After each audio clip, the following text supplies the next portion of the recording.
Notre système solaire a un secret. Pas une curiosité anecdotique, pas un détail statistique perdu dans les marges d'un article académique. Un secret de taille planétaire, littéralement. Il y aurait quelque chose là-dehors, dans les ténèbres les plus profondes de notre voisinage cosmique, quelque chose qui tire silencieusement les ficelles depuis des milliards d'années. Quelque chose que nous n'avons jamais vu. Et pourtant, nous sommes presque certains que ça existe. Presque.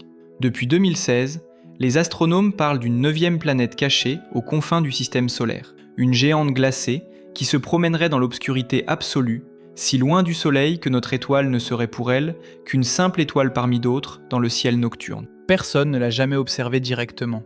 Mais les preuves indirectes s'accumulent, les simulations convergent, et maintenant, un télescope unique au monde vient d'ouvrir les yeux. L'observatoire Vera C. Rubin, perché dans les Andes chiliennes, a lancé ses premières alertes scientifiques en février 2026 et se prépare à cartographier la totalité du ciel austral chaque nuit pendant 10 ans d'affilée. Si la planète 9 existe, le moment de la trouver est peut-être arrivé. Mais avant de comprendre ce que Rubin cherche, il faut comprendre pourquoi les astronomes en sont venus à soupçonner l'existence d'un monde aussi lointain qu'invisible. Et pour ça, il faut remonter à 2006, à l'une des décisions les plus controversées de l'histoire de l'astronomie moderne. Si vous trouvez ce voyage dans les confins du système solaire aussi fascinant que nous, abonnez-vous à la chaîne et mettez un j'aime à cette vidéo. Ça nous aide énormément à continuer d'explorer ces mystères avec vous. Il y a longtemps, 9 planètes tournaient autour du Soleil. C'était la version officielle. Mercure, Vénus, la Terre, Mars, Jupiter, Saturne, Uranus, Neptune et Pluton. Cette liste était gravée dans tous les manuels scolaires depuis la découverte de Pluton en 1930, fruit d'une chasse astronomique de plusieurs années menée à l'observatoire Lowell en Arizona. Pluton était la petite dernière, une boule de glace et de roche au bout du système solaire, et elle avait sa place dans la grande famille des planètes. Mais voilà, en 2006, l'Union astronomique internationale a convoqué une assemblée générale à Prague, et Pluton n'en est pas sorti comme elle était entrée. La décision a été votée, les critères ont été définis, et Pluton a été relégué au rang de planète naine. Le système solaire comptait désormais 8 planètes. Pour beaucoup de gens, c'était comme si la famille avait rétréci du jour au lendemain. L'homme qui avait joué un rôle central dans ce déclassement s'appelait Mike Brown, astronome au California Institute of Technology, le célèbre Caltech à Pasadena. Il avait découvert Eris, un objet aussi grand que Pluton au-delà de Neptune, ce qui avait obligé la communauté scientifique à clarifier une bonne fois pour toutes ce qu'était réellement une planète. Brown, qui aimait plaisanter sur le sujet, s'est surnommé lui-même le tueur de Pluton. Il portait ce titre avec une légèreté amusée. Ce que Brown ne savait pas encore en 2006, c'est que la mort de Pluton allait indirectement le mettre sur la piste d'un mystère bien plus grand. Parce qu'en cherchant des objets aux confins du système solaire, en scrutant les régions les plus reculées au-delà de Neptune, lui et ses collègues avaient commencé à remarquer quelque chose d'étrange. Quelque chose qui ne rentrait dans aucun des cadres connus. Quelque chose que personne ne pouvait expliquer facilement. Tout commence avec Sedna. En novembre 2003, Brown, avec Chad Trujillo et David Rabinowitz, détecte un point lumineux rougeâtre aux confins du système solaire. Il l'appelle Sedna, d'après la déesse inuite des profondeurs de l'océan, celle qui règne sur les abysses gelés de l'Arctique. Le nom est parfait pour cet objet isolé, baignant dans un froid absolu, à une distance de la Terre qu'on peine à imaginer. Au moment de sa découverte, Sedna se trouve à environ 3 fois la distance de Neptune par rapport au Soleil. Et ça, c'est quand elle est au plus proche. Son orbite l'emmène jusqu'à une distance vertigineuse, l'équivalent de presque 1000 fois la distance Terre-Soleil à son point le plus éloigné. Son tour complet autour de notre étoile prend plus de 11 000 ans. Quand Sedna reviendra à sa position actuelle, l'humanité en sera peut-être à des stades de civilisation que nous ne pouvons pas concevoir aujourd'hui. Mais le vrai problème avec Sedna, ce n'est pas sa distance, c'est son orbite elle-même. Imaginez que vous lanciez une balle contre un mur, et que la balle ne revienne jamais vers vous, qu'elle continue de tourner en ellipse autour du mur, en s'éloignant d'un côté et en se rapprochant de l'autre, mais sans jamais aller suffisamment près du mur pour que celui-ci l'influence directement. C'est le problème avec Sedna.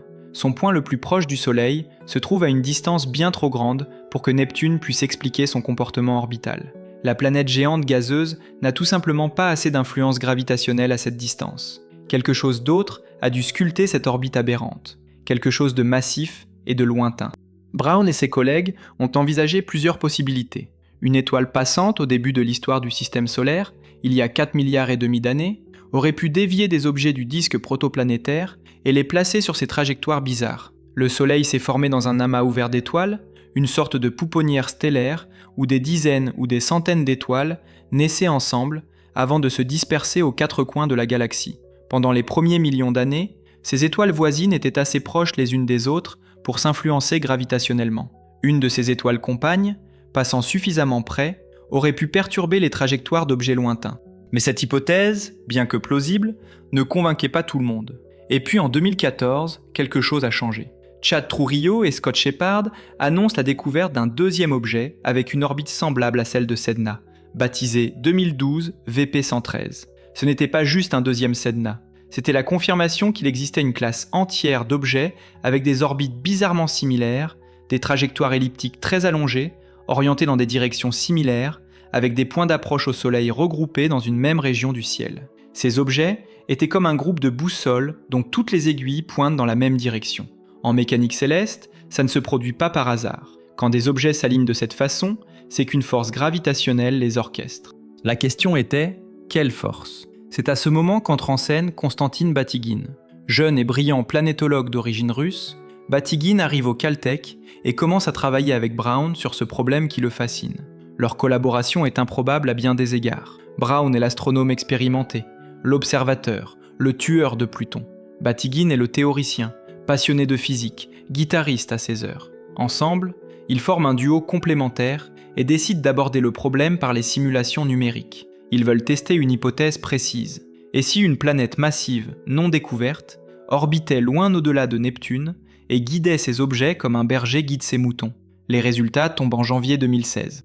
L'article est publié dans The Astronomical Journal et fait l'effet d'une bombe dans la communauté astronomique. Batygin et Brown y présentent leurs simulations, montrant que les orbites de 6 objets transneptuniens extrêmes s'alignent de façon cohérente avec la présence d'une planète massive non découverte. Non seulement ces objets ont leurs orbites regroupées dans un même cadran du ciel, mais leur trajectoire est aussi inclinée d'une façon particulière par rapport au plan du système solaire, une signature gravitationnelle difficile à imiter par un autre mécanisme. La probabilité que ce regroupement soit dû au hasard pur, inférieure à une chance sur 200. Certaines estimations ultérieures suggèrent même que le chiffre est encore plus faible. En statistique, on dit que quelque chose est significatif quand la probabilité d'erreur passe sous un certain seuil. Là, on est bien en dessous. Batygin et Brown baptisent leur hypothèse la planète 9, reprenant ainsi l'ancienne numérotation du système solaire qui incluait Pluton. Et ils proposent quelque chose d'extraordinaire. Il existerait une planète cachée, une super-Terre ou une géante de glace à une distance vertigineuse de notre étoile. Si vous pouviez instantanément vous téléporter jusqu'à elle, vous verriez notre Soleil comme une simple étoile lumineuse dans le ciel, belle et brillante, mais sans chaleur perceptible. Le paysage autour de vous serait celui d'un monde gelé, à des températures inimaginables, une surface plongée dans une obscurité presque totale, éclairée seulement par le scintillement blafard des étoiles. Mais concrètement, à quoi ressemble cet objet hypothétique ? Les simulations de Batygin et Brown lui prêtent une masse entre 5 et 10 fois celle de la Terre. Rien d'aussi colossal que Jupiter, dont la masse représente plus de 300 Terres, mais quand même largement plus massif que notre propre planète. En termes de taille et de composition, la planète 9 serait probablement apparentée à Uranus et Neptune, ces deux géantes de glace qui forment les membres les plus discrets de notre famille planétaire. Ce serait une planète enveloppée d'une atmosphère épaisse d'hydrogène et d'hélium, sous laquelle se trouverait un manteau d'eau supercritique, d'ammoniac et de méthane, et au centre, un noyau rocheux dense. Sa surface ne serait pas vraiment une surface au sens où nous l'entendons. Comme Neptune, la transition entre l'atmosphère et le corps planétaire serait progressive, sans limite franche. Son orbite est l'aspect le plus spectaculaire. La planète 9 se déplacerait sur une trajectoire très allongée, une ellipse extrêmement aplatie. À son point le plus proche du Soleil, elle se trouverait encore à une distance énorme, peut-être 200 fois la distance Terre-Soleil. À son point le plus éloigné, elle s'enfoncerait dans les ténèbres à peut-être 700 fois cette distance, ou davantage. Pour faire un tour complet, il lui faudrait entre 10 000 et 20 000 ans. Autrement dit, la dernière fois que la planète 9 était au même endroit dans son orbite qu'aujourd'hui, nos ancêtres humains commençaient tout juste à s'inventer l'écriture. Et voilà le problème central. Comment trouver un objet aussi lointain, aussi lent, aussi peu lumineux ? La lumière du Soleil qui l'atteint est si faible qu'elle se réfléchit à peine. La planète se déplace si lentement sur le fond du ciel que distinguer son mouvement du déplacement apparent dû à la rotation de la Terre prend des années d'observation. Et l'espace à couvrir pour la chercher est immense. Les astronomes savent vaguement dans quelle direction elle devrait se trouver, car les orbites des objets transneptuniens qu'elle influence pointent dans la direction opposée à la sienne. Mais dans cette direction, il y a des milliards d'étoiles, et la planète 9 se fondrait presque parfaitement dans ce fond stellaire. C'est là que le débat scientifique commence à se compliquer, parce que certains astronomes ont remis en question les fondements mêmes de l'hypothèse de Batygin et Brown. Kevin Napier et ses collègues de l'Université du Michigan ont publié une étude pointant du doigt un problème fondamental, les biais observationnels. Les télescopes qui ont découvert les objets transneptuniens ne scrutent pas le ciel de façon uniforme. Ils observent certaines régions à certaines périodes de l'année, avec des sensibilités qui varient selon les conditions météorologiques et l'angle du ciel. Ces objets ne sont d'ailleurs visibles que quand ils sont à leur point le plus proche du Soleil, donc les plus brillants, et cette position dans leur orbite n'est peut-être pas aléatoire. Autrement dit, le regroupement apparent de ces orbites pourrait être un artefact de la façon dont nous les observons, et non un vrai signal gravitationnel. C'est un argument sérieux. En science, le biais de sélection est un ennemi redoutable. On ne peut faire confiance à une tendance que si on comprend parfaitement comment on a collecté les données qui la montrent. Et les critiques de l'hypothèse Planète 9 ont fait remarquer que l'échantillon d'objets utilisé par Batygin et Brown était trop petit, trop biaisé, pour être statistiquement convaincant. Batygin lui-même a reconnu cette limite. Et c'est précisément pourquoi les chercheurs ont continué à affiner leur méthode, à chercher de nouvelles façons de tester l'hypothèse, à trouver des preuves indépendantes des biais observationnels initiaux. En 2024, Batygin a changé de stratégie. Plutôt que de se concentrer sur les objets aux orbites très allongées, ceux qui ne s'approchent jamais de Neptune et sont donc très difficiles à observer, il s'est allié avec Alessandro Morbidelli, un planétologue de l'Observatoire de Nice, considéré comme l'un des grands spécialistes de la dynamite du système solaire, ainsi qu'avec Brown lui-même et David Nesvorny. Ensemble, ils ont décidé de regarder une catégorie différente d'objets, ceux qui croisent l'orbite de Neptune. Ces objets sont plus faciles à observer car ils s'approchent davantage de nous, et les biais qui les affectent sont plus simples à modéliser. De plus, ces objets sont intrinsèquement instables. Quand ils passent près de Neptune ou des autres géantes gazeuses, leur orbite change.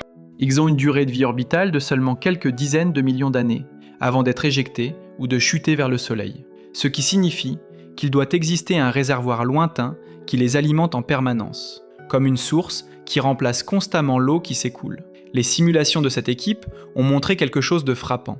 Dans un système solaire sans planète 9, on observerait un nombre bien plus élevé de ces objets instables croisant l'orbite de Neptune. Mais dans la réalité, on en voit beaucoup moins que prévu. L'absence de planète 9 ne permet pas de reproduire ce que l'on observe.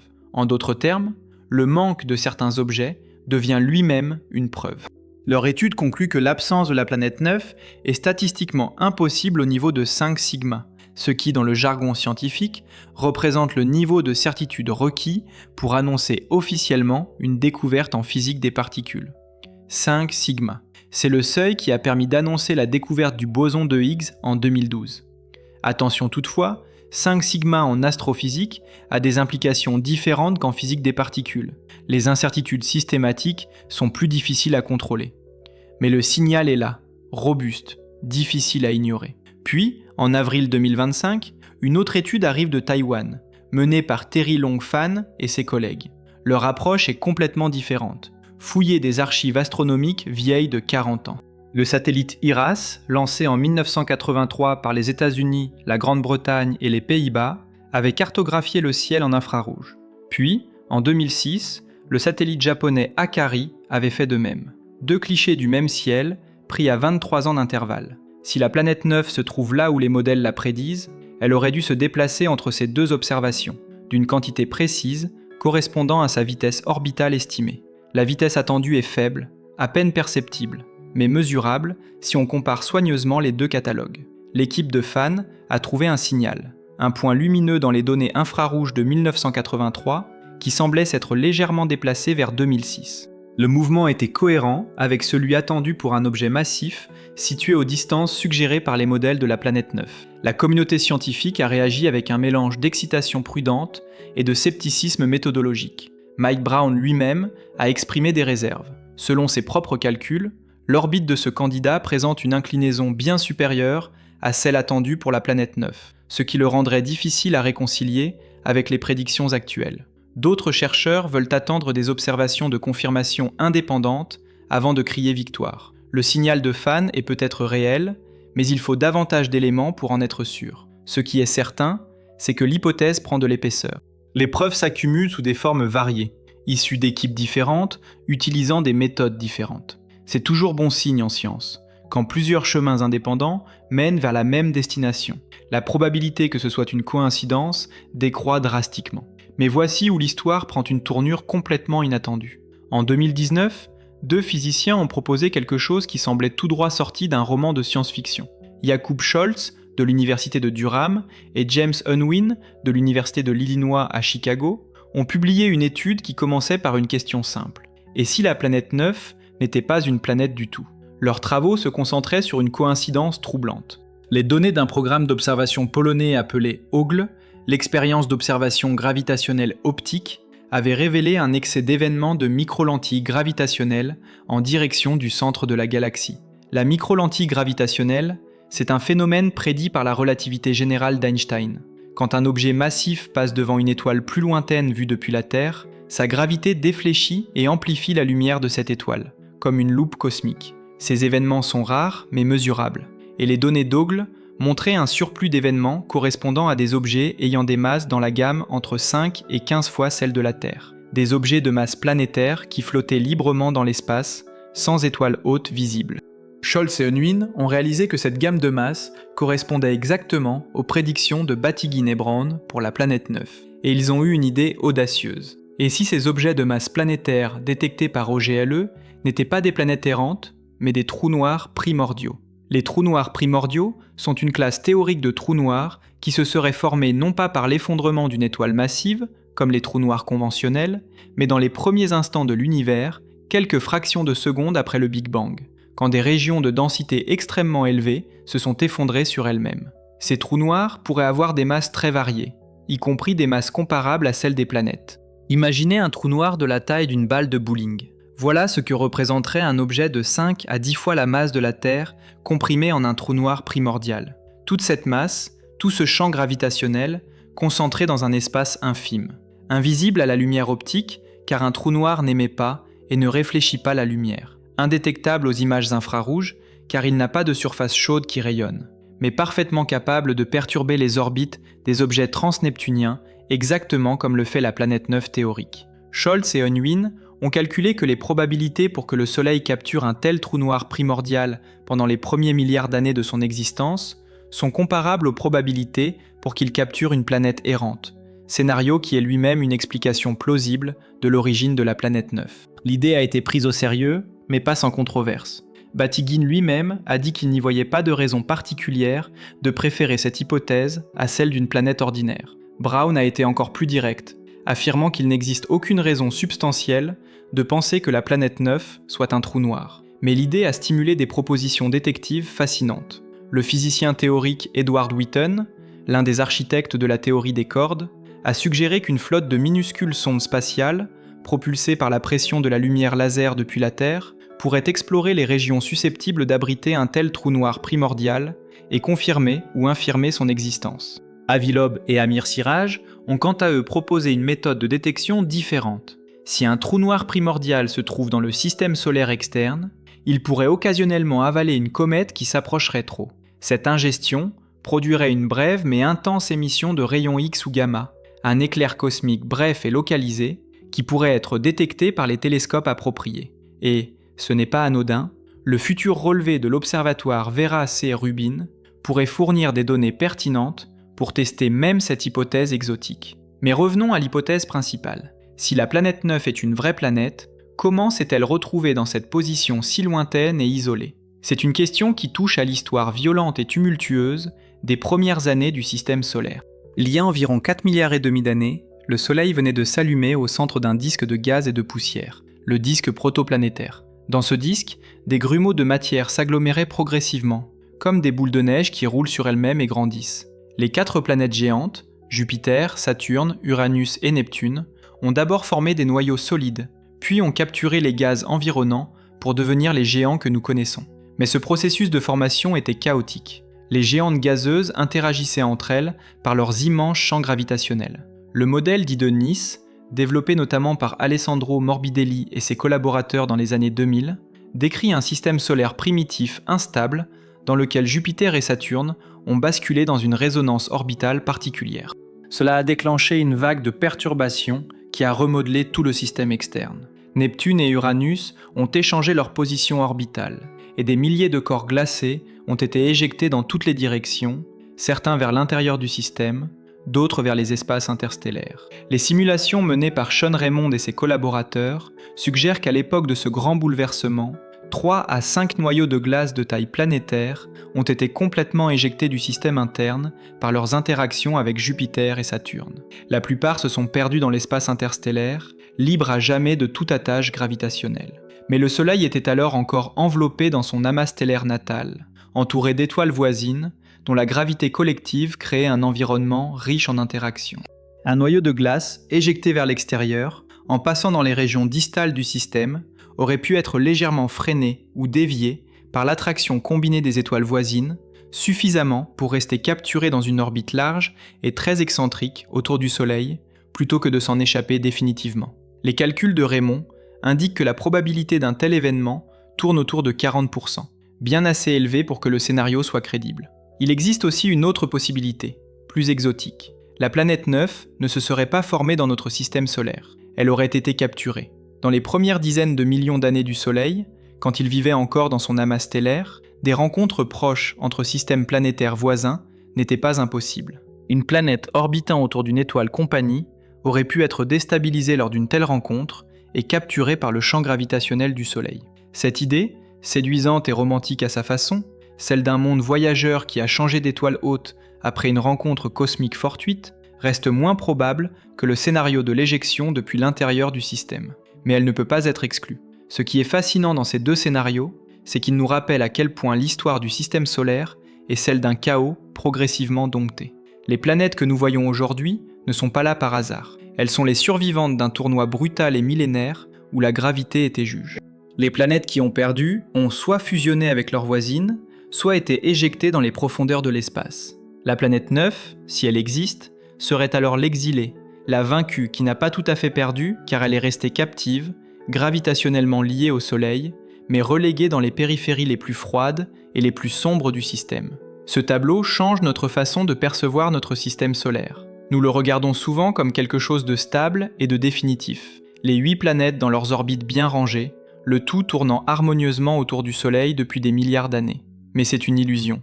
Ce que nous voyons est le résultat d'un long processus d'épuration gravitationnelle, et il reste peut-être un fantôme dans les coulisses. La question reste donc entière. Pourquoi, malgré des décennies de recherche, personne n'a encore réussi à la voir directement ?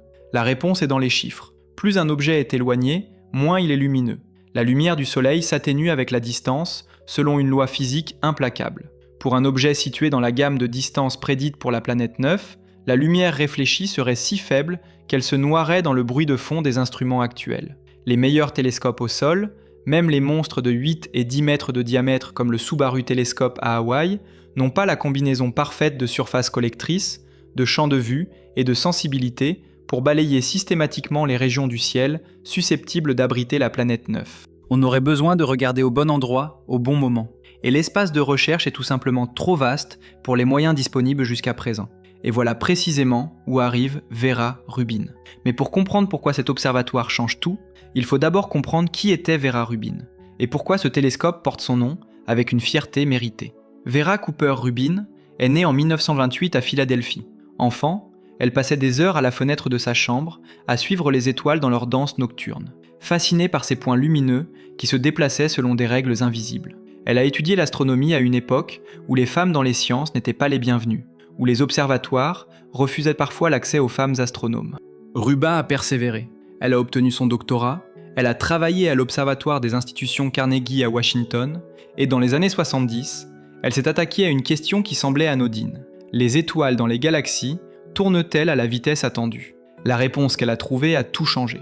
Les étoiles dans les parties externes des galaxies spirales ne ralentissent pas comme elles le devraient si toute la masse de la galaxie était concentrée au centre et dans les étoiles visibles. Elles maintiennent leur vitesse de rotation, comme si une masse invisible répartis dans un halo autour de la galaxie, les tiraient. Vera Rubin était en train de découvrir les preuves les plus convaincantes jamais assemblées de l'existence de la matière noire. Cette substance mystérieuse, qui représente la majeure partie de la masse de l'univers, qui interagit gravitationnellement comme n'importe quelle masse ordinaire, mais ne produit ni n'absorbe de lumière. La découverte de Rubin a révolutionné la cosmologie. Elle est décédée en 2016, sans avoir reçu le prix Nobel que beaucoup estimaient qu'elle méritait. En son honneur, le plus puissant télescope de relevé du ciel jamais construit sur Terre porte son nom. Et il y a une poésie particulière dans le fait que le télescope qui porte le nom de la femme qui a découvert la matière noire soit maintenant utilisé, entre autres missions, pour traquer une planète que personne n'a encore vue. L'observatoire Vera C. Rubin se dresse à 2682 mètres d'altitude dans les Andes chiliennes. Le sommet du Cerro Pachón, dans la région de Coquimbo, a été choisi pour placer le télescope au-dessus d'une grande partie de l'atmosphère terrestre, réduisant les distorsions atmosphériques qui brouillent les images. Le site est également l'un des plus secs de la planète. Le désert d'Atacama qui s'étend en contrebas est le désert le plus aride du monde non polaire, et ce manque d'humidité est une bénédiction pour l'astronomie. Les nuages et la vapeur d'eau sont les ennemis des observations astronomiques terrestres. À Cerro Pachón, les nuits claires se succèdent avec une régularité enviable. Le cœur de l'observatoire, c'est le télescope Simony Survey Telescope, un instrument de 8,4 mètres de diamètre de miroir primaire. 8 mètres et demi, c'est grand, mais pas exceptionnel pour un grand télescope moderne. Ce qui rend Rubin unique, c'est sa combinaison de large champ de vue et de sensibilité. La plupart des grands télescopes ont un champ de vue minuscule, comme regarder l'univers à travers le trou d'une aiguille. Rubin, lui, voit simultanément une région du ciel équivalente à 45 fois la surface de la pleine lune. Et il peut capturer cette immense portion du ciel en une fraction de seconde, avec une caméra de 3,2 milliards de pixels, la plus grande caméra astronomique jamais construite. Cette caméra est si grande qu'elle occupe un cube de près de 2 mètres de côté et pèse autant qu'une voiture compacte. Concrètement, voici ce que ça signifie. Rubin peut cartographier la totalité du ciel austral visible depuis le Chili en seulement 3 nuits. Puis il recommence. Et encore. Pendant 10 ans, toutes les quelques nuits, il rephotographie le même ciel, dans 6 longueurs d'onde différentes, allant du proche ultraviolet au proche infrarouge. Cette mission s'appelle le Legacy Survey of Space and Time, ou LSST, le grand relevé du temps et de l'espace. Le résultat sera un film cosmique en ultra haute définition, couvrant une décennie, montrant chaque changement dans le ciel. Les étoiles qui explosent, les astéroïdes qui se déplacent, les comètes qui s'illuminent, les galaxies qui pulsent. Et peut-être une minuscule tache lumineuse qui se déplace lentement d'une image à l'autre. Une tache que personne n'a encore remarquée. Le 24 février 2026, l'observatoire Rubin a lancé ses premières alertes scientifiques en temps réel. En une seule nuit, 800 000 alertes ont été envoyées à la communauté scientifique mondiale, signalant des astéroïdes nouveaux, des étoiles variables, des supernovae en train d'exploser dans des galaxies lointaines. Le système de traitement automatique de données compare chaque nouvelle image aux images précédentes du même endroit du ciel et génère une alerte en moins de 2 minutes pour chaque changement détecté. Quand le relevé complet sera lancé, jusqu'à 7 millions d'alertes par nuit sont attendues. 7 millions de découvertes potentielles, chaque nuit, pendant 10 ans. Pour bien comprendre comment Rubin va chasser la planète 9, il faut saisir le problème technique. Il faut comprendre ce qui a rendu cette traque si difficile jusqu'à présent. Et pour vraiment mesurer l'ampleur de ce défi, imaginez la chose suivante. Le ciel nocturne, vu depuis un endroit sombre, contient environ 5000 étoiles visibles à l'œil nu. Un bon télescope amateur en révèle des millions supplémentaires. Un grand télescope de recherche, dans une seule image, peut capturer des dizaines de millions d'objets. Étoiles, galaxies, quasars, nébuleuses. Parmi tous ces objets, la planète 9 serait un point infime et presque aussi faible que des milliers d'autres objets. Elle ne se distinguerait pas par sa luminosité. Elle ne brillerait pas différemment. Sa seule caractéristique distinctive, c'est son mouvement. Contrairement aux étoiles qui restent fixes dans le ciel à l'échelle humaine, la planète 9 se déplace lentement, mais inexorablement, dessinant une trajectoire lente contre le fond stellaire. La clé pour la trouver, c'est la comparaison. Si quelque chose a bougé entre deux images du même coin de ciel prises à des moments différents, c'est un objet du système solaire. Si rien n'a bougé, c'est une étoile ou une galaxie lointaine. C'est exactement ce qu'a essayé de faire l'équipe de Terry Long-Phan avec les archives IRAS de 1983 et ACARI de 2006. Mais la qualité de ces anciennes données, les artefacts numériques, les différences dans les instruments utilisés, tout cela rend l'exercice extraordinairement délicat. Rubin change tout en fournissant des données d'une qualité et d'une cadence sans précédent. Son logiciel, spécialement développé, baptisé HelioLink 3D, est conçu pour détecter précisément les objets qui se déplacent dans les images. Imaginez un jeu des 7 erreurs où 2 photographies du même quartier de ciel sont superposées, et où l'ordinateur traque automatiquement chaque pixel qui a changé de position. Chaque nuit, Rubin prend une nouvelle image. Le lendemain, l'ordinateur compare cette image à celle des nuits précédentes. Quelque chose qui se déplace, même très lentement, laisse une trace. Après quelques jours d'observation du même endroit, même un objet aussi paresseux dans son mouvement que la planète 9 devrait trahir sa présence. La planète 9 se déplace si lentement dans le ciel qu'il faut des mois, voire des années, pour que son déplacement devienne perceptible.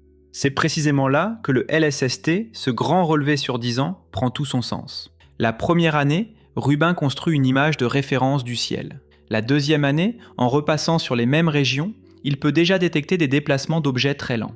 La troisième, la quatrième, la cinquième année, avec une base de données de plus en plus riche, la sensibilité aux mouvements lents augmente encore. Si la planète 9 est là, son déplacement accumulé sur plusieurs années d'observation deviendra impossible à manquer. Scott Shepard, le chercheur de l'Institut Carnegie Science qui est l'un des pionniers de la chasse aux objets transneptuniens extrêmes, résume la situation avec une franchise que les scientifiques permettent rarement.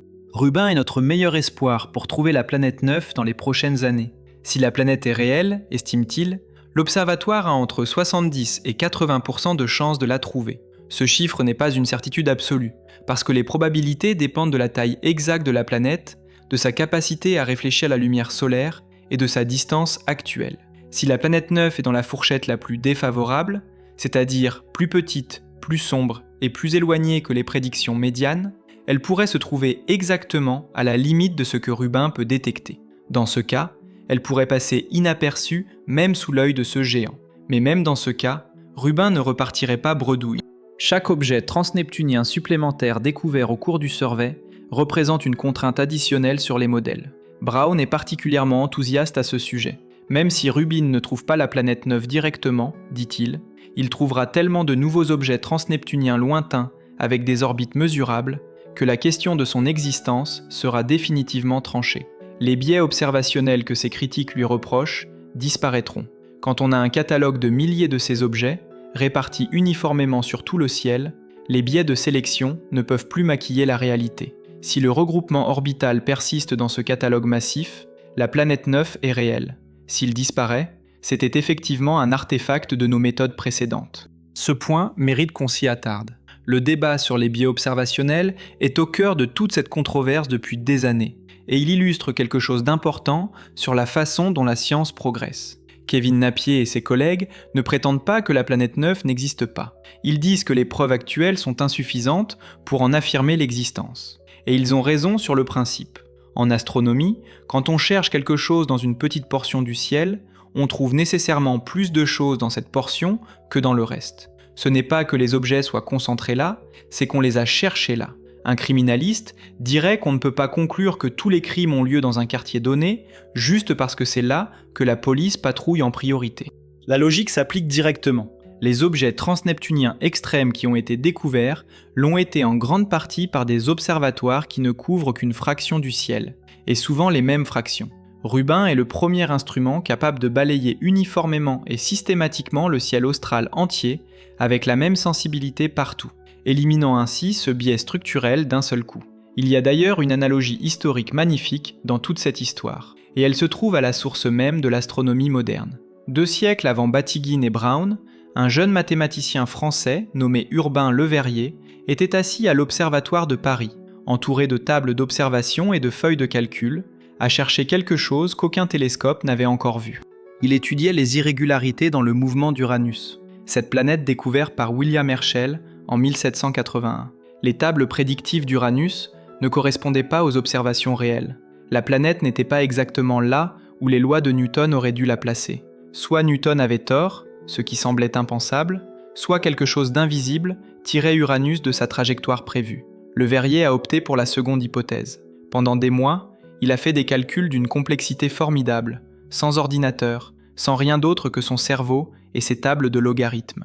En août 1846, il a envoyé une lettre à l'astronome allemand Johann Gottfried Galle à l'observatoire de Berlin, lui donnant la position précise où pointait le télescope. Galle a reçu la lettre le matin du 23 septembre 1846. Ce soir-là, il a pointé son instrument vers la région indiquée, et en moins d'une heure, Neptune était là, à moins d'1 degré de la position calculée. Un homme reçut une lettre, pointa un télescope, trouva une planète. François Arago résuma l'exploit d'une formule restée célèbre. Le Verrier avait vu la nouvelle planète au bout de sa plume. C'est exactement ce que cherchent à reproduire Batygin et Brown. Ils ont fait les calculs. Ils ont indiqué une zone du ciel. L'outil a changé, les équations à la main ont cédé la place aux simulations sur superordinateur, mais la démarche est identique. Et comme pour Neptune, le verdict final ne peut venir que du télescope. Tout cela soulève une question fascinante. Si Rubin trouve effectivement la planète 9, que se passerait-il ensuite ? Quel serait l'impact de cette découverte ? Il ne s'agit pas seulement d'ajouter un nom à la liste des planètes du système solaire, c'est une question qui touche à notre compréhension fondamentale de comment les systèmes planétaires se forment, évoluent et vieillissent. Le premier effet immédiat serait de réécrire les manuels d'astronomie. Ce serait la première planète découverte dans notre propre système solaire depuis Neptune en 1846. Après un siècle et demi, la famille planétaire s'agrandit. Et contrairement à Neptune, découverte à une époque où les astronomes naviguaient à vue, cette découverte serait le fruit d'une prédiction théorique rigoureuse, confirmée par l'observation. C'est la validation ultime du pouvoir de la physique mathématique à sonder ce que nos yeux ne peuvent voir directement. Mais les conséquences vont bien au-delà du symbolique. La découverte de la planète 9 fournirait la pièce manquante du puzzle de la formation du système solaire. Les modèles de formation planétaire, comme le modèle de Nice, ont toujours eu du mal à expliquer avec précision comment les planètes géantes ont migré jusqu'à leur position actuelle sans que le système solaire ne se désintègre dans un chaos gravitationnel total. La présence confirmée d'un 5e géant, éjecté et mis en orbite lointaine, contraindrait fortement ces modèles. Les paramètres orbitaux de la planète 9, une fois mesurés avec précision, permettraient de remonter dans le temps. On pourrait reconstituer les étapes de la danse chaotique des premières planètes. On pourrait en déduire combien de temps le Soleil a vécu dans son amas stellaire natal, à quelle vitesse les étoiles voisines se sont dispersées, dans quel environnement galactique notre système solaire a passé son enfance. La planète 9 aurait aussi transformé le système solaire autour d'elle. Pas seulement les objets transneptuniens lointains, mais peut-être aussi des aspects de l'architecture du nuage de Oort, ce vaste réservoir sphérique de milliards de comètes qui entoure le système solaire à une distance immense. Certains chercheurs pensent que la planète 9, pendant des milliards d'années, a agi comme un briseur de trajectoire cométaire. Elle enverrait périodiquement des comètes en direction du système interne. Si c'est vrai, elle aurait joué un rôle dans les grands bombardements cométaires qui ont parsemé l'histoire de la Terre, peut-être même dans l'apport d'eau et de matière organique aux planètes intérieures. La planète 9, vue sous cet angle, n'est plus seulement une curiosité gravitationnelle aux confins du système. Elle devient un acteur discret, mais réel, de l'histoire géologique et biologique de notre propre planète. Cette image a quelque chose de vertigineux.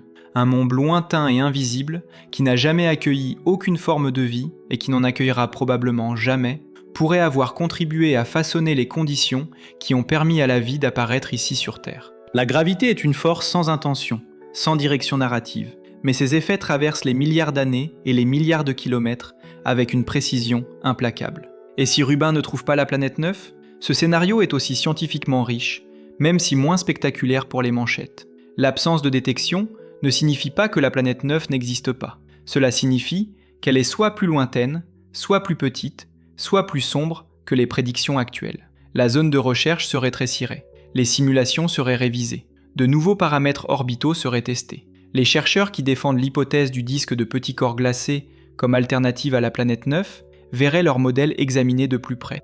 Et peut-être qu'une explication encore inconnue, que personne n'a envisagée à ce jour, commencerait à émerger des données. C'est la nature de la science à ses frontières. On ne navigue pas vers des destinations connues d'avance, on part avec les meilleures cartes disponibles, on ajuste en chemin, et parfois, on découvre quelque chose d'inattendu, là où on cherchait autre chose. Rappelons que Pluton, cette planète naine au cœur de toute cette histoire, a été découverte en 1930 par Clyde Tombaugh, alors qu'il cherchait la planète 10 supposée perturber l'orbite de Neptune.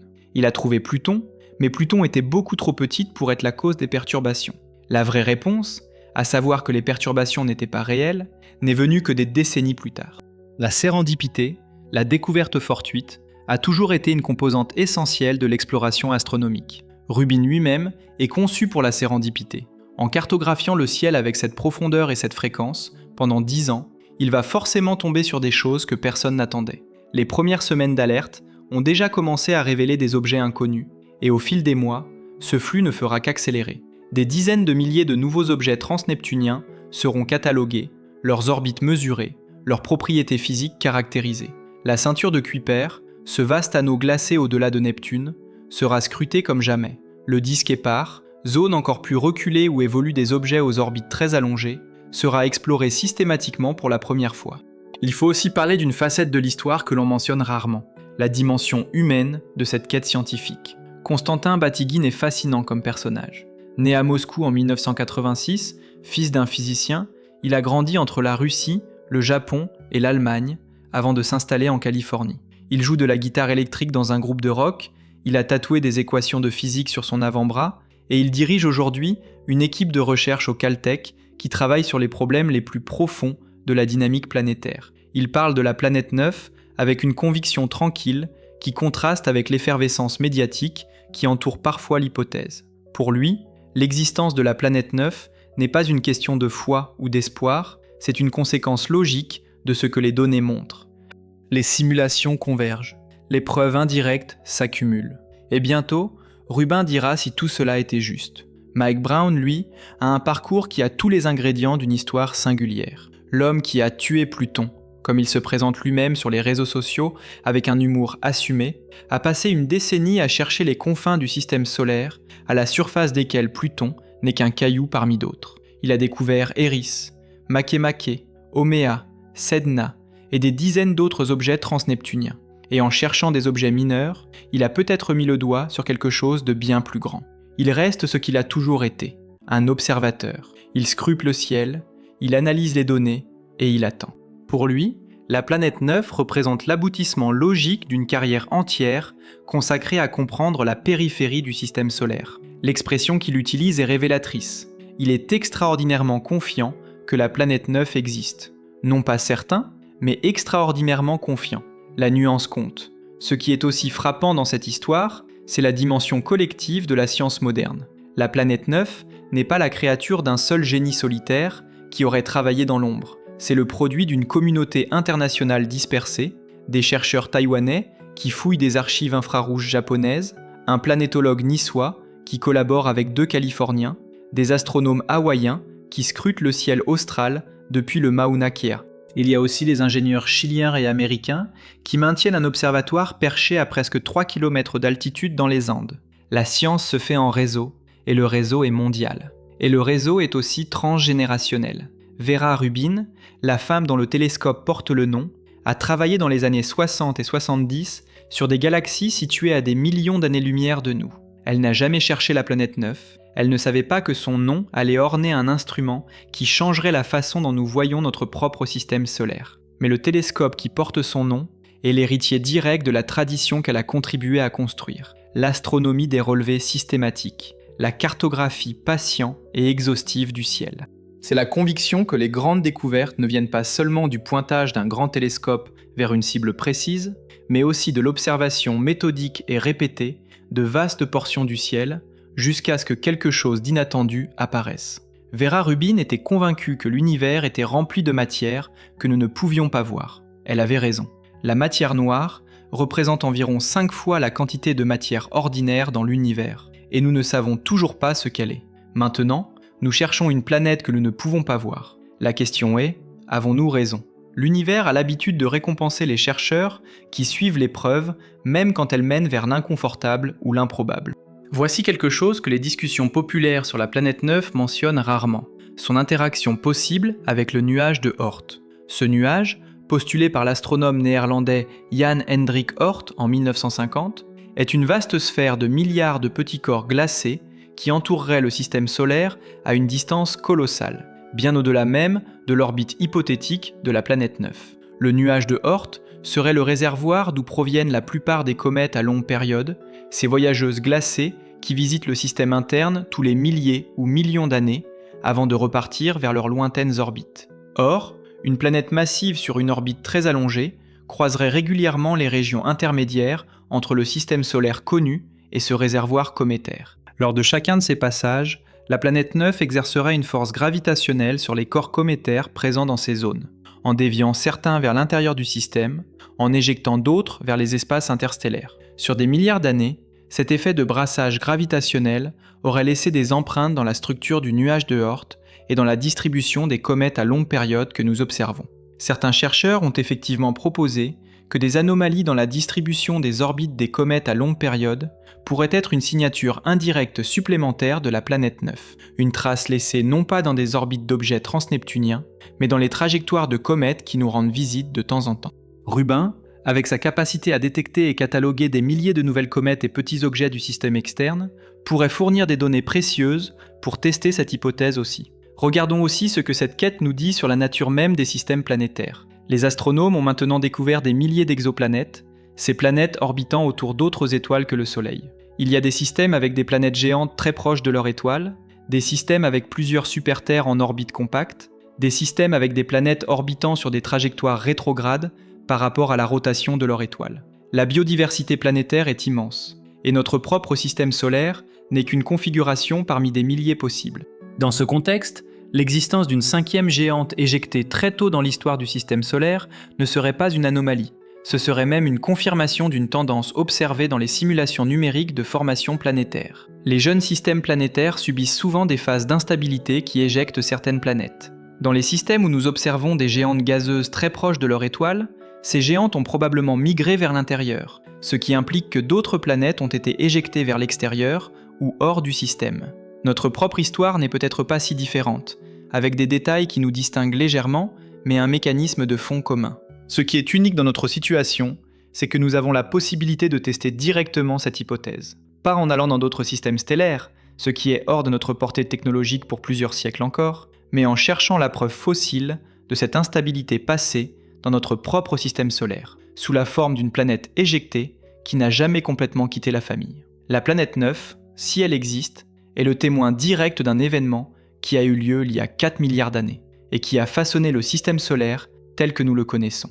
La trouver, ce serait comme retrouver une photographie jaunie d'une époque que nous ne pouvons pas observer autrement. Les astronomes ont une expression pour désigner ces objets qui portent en eux la mémoire du passé. Ils les appellent des reliques ou des fossiles cosmiques. Sedna est une relique. Les comètes à longue période du nuage de Oort sont des reliques. Et si la planète 9 existe, elle est la relique la plus massive et la plus précieuse du système solaire primitif. Un monstre de glace et de gaz qui a survécu au chaos des origines et qui attend depuis des milliards d'années qu'on le retrouve. Personne ne semble vouloir parler d'une conséquence pourtant directe de cette découverte, son impact sur la définition même d'une planète. Rappelons que c'est en grande partie la recherche de Sedna et d'autres objets transneptuniens qui a conduit à la révision de cette définition en 2006, ce qui a coûté à Pluton son statut. Si la planète 9 est découverte et confirmée avec une masse entre 5 et 10 fois celle de la Terre, elle répond sans ambiguïté aux critères actuels. Elle domine gravitationnellement son voisinage orbital, même si ce voisinage est immense.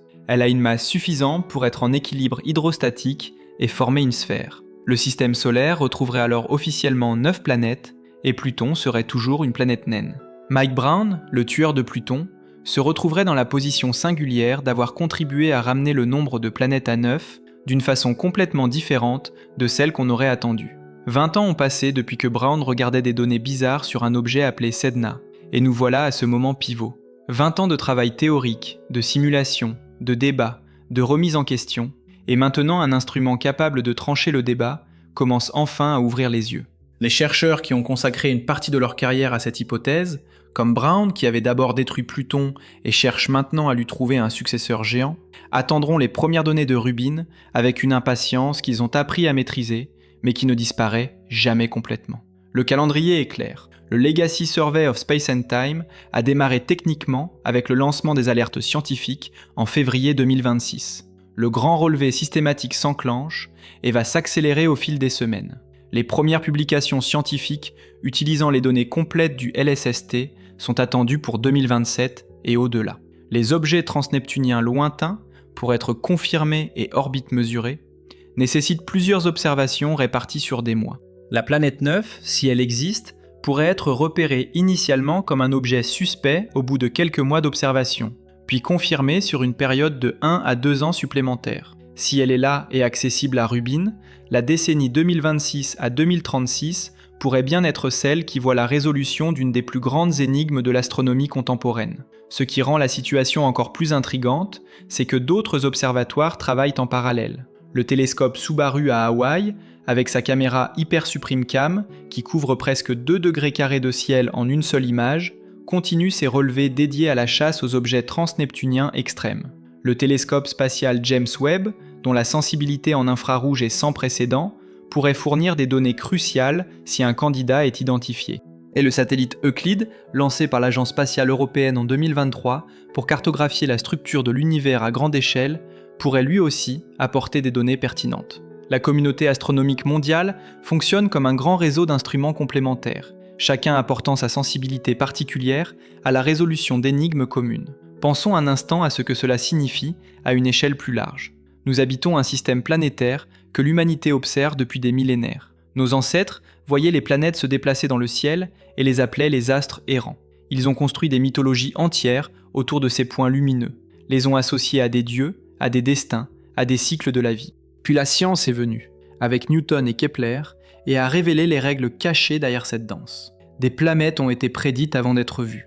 L'ère de l'observation au hasard a cédé la place à l'ère de la prédiction mathématique. Et maintenant, en ce début de 21e siècle, alors que nous photographions des galaxies à 10 milliards d'années-lumière et que nous détectons des ondes gravitationnelles de trous noirs en fusion, nous découvrons peut-être que notre propre jardin planétaire cache encore un monde entier que personne n'a jamais vu. Le fait même que cela soit possible, qu'une planète de la taille de plusieurs terres puisse se dissimuler dans notre propre système solaire pendant des milliards d'années sans être jamais remarquée, révèle quelque chose d'essentiel sur notre rapport à l'espace. L'univers n'est pas un musée bien éclairé, dont nous aurions catalogué toutes les pièces. C'est un espace vaste, sombre dans sa majeure partie, rempli d'objets qui n'attendent aucune invitation pour exister, et dont la découverte dépend de notre capacité à construire les bons instruments, à poser les bonnes questions, et à avoir la patience de chercher là où nos théories nous indiquent quelque chose sans garantie absolue. Les 2 prochaines années représentent la convergence de tout ce travail. Les théories de Batygin-Brown ont 10 ans. Les simulations de Morbidelli et ses collaborateurs en sont à leur énième raffinement. Les archives infrarouges de Phan ont été fouillées avec une minutie remarquable. Et maintenant Rubin, ce télescope dont le nom incarne la conviction que l'univers cache toujours plus qu'il ne montre, commence à cartographier le ciel comme il n'a jamais été cartographié auparavant. Ce que la plupart des récits sur la planète 9 négligent, même si Rubin la trouve, nous n'irons pas la voir de sitôt. La plus rapide sonde spatiale que l'humanité ait jamais lancée, Voyager 1, voyage dans l'espace depuis 1977 et se trouve aujourd'hui aux confins du système solaire, ayant parcouru une distance représentant environ une fraction du centième du chemin vers la planète 9. Si nous lancions une sonde demain en utilisant la meilleure propulsion disponible, il faudrait des décennies de voyage avant d'atteindre la région où elle pourrait effectuer un survol. Et pour le moment, nous ne connaissons même pas précisément sa position pour programmer une trajectoire d'approche. La planète 9 restera donc, pour notre génération et probablement pour les suivantes, un objet que nous ne connaîtrons qu'à travers des pixels dans des images de télescope. Mais ce n'est pas si différent de la façon dont nous connaissons les exoplanètes, ces milliers de mondes que nous avons détectés autour d'autres étoiles et dont la grande majorité restera hors de portée de toute sonde humaine pour des siècles. La connaissance n'implique pas nécessairement la proximité physique. Savoir qu'elle existe, connaître sa masse, son orbite, peut-être sa couleur et sa composition depuis des mesures spectrales lointaines, c'est déjà une forme de voyage. Comprendre qu'elle a été lancée dans l'obscurité il y a 4 milliards d'années par la même force gravitationnelle qui nous maintient sur Terre, c'est déjà tisser un lien avec ce monde invisible. Un dernier angle que peu de gens considèrent dans ce débat mérite d'être exploré. Les conséquences psychologiques et culturelles d'une telle découverte. L'image que l'humanité se fait de son propre système solaire est profondément ancrée dans la culture, l'éducation, la littérature. Des générations d'écoliers ont appris les noms des planètes dans l'ordre, depuis Mercure jusqu'à Neptune. Cette séquence est devenue une litanie familière, presque un mantra. La découverte d'une 9e planète, vraiment massive cette fois, redéfinirait cette carte mentale collective. Ce ne serait pas une révolution comme l'a été la découverte que la Terre tourne autour du Soleil et non l'inverse, mais un saut conceptuel significatif. Notre système solaire est plus grand, plus complexe, plus peuplé que nous le pensions, et il contient encore des surprises dans ses zones les plus reculées. La motivation qui anime Batygin et Brown n'a rien à voir avec la gloire personnelle, même si la découverte de la planète 9 serait évidemment l'une des plus grandes de leur carrière. Ce qui les pousse, c'est une question fondamentale à laquelle leur discipline ne peut pas répondre sans données supplémentaires. C'est la même pulsion qui pousse tous les grands explorateurs, qu'ils arpentent les océans à bord d'un voilier ou qu'ils parcourent le spectre électromagnétique à la recherche de signatures d'objets invisibles. La curiosité est la force motrice. Et la curiosité, contrairement à beaucoup d'autres ressources humaines, ne s'épuise pas. Elle se nourrit de ses propres découvertes, chaque réponse engendrant une nouvelle question plus profonde. Ce qui est frappant aussi, c'est la façon dont cette quête mobilise des disciplines qui ne se parlaient pas autrefois. Des spécialistes de la dynamique planétaire collaborent avec des experts en traitement de données massives, avec des ingénieurs en optique adaptative, avec des archivistes d'archives astronomiques infrarouges vieilles de 40 ans. La planète 9 est devenue un projet collectif qui transcende les frontières disciplinaires et nationales. C'est peut-être là l'un des héritages les plus durables de cette quête. Elle a montré que les grandes questions de l'astronomie exigent des réponses que personne ne peut apporter seul. La planète 9, si elle existe, est là depuis le début. Elle attendait que quelqu'un pose les bonnes questions. Et maintenant, pour la première fois dans l'histoire de l'astronomie, nous avons un outil capable d'y répondre. Un outil qui porte le nom d'une femme qui a passé sa carrière à démontrer que l'univers cache toujours plus qu'il ne montre. Une femme qui regardait des galaxies tourner trop vite et avait le courage de dire que la théorie devait être fausse, pas les données. Un outil dont les alertes commencent à circuler en ce moment même, transportant chaque nuit des centaines de milliers de signaux vers des centres de traitement dispersés sur 2 continents, attendant qu'un regard humain y reconnaisse ce que personne n'a jamais vu. Il ne reste plus qu'à regarder le ciel, ou plutôt à laisser Vera Rubin le regarder pour nous. Si ce voyage aux frontières de notre système solaire vous a fasciné, abonnez-vous à la chaîne et mettez un j'aime à cette vidéo. Ça nous permet de continuer à creuser ces mystères et à vous emmener là où la science explore l'inconnu.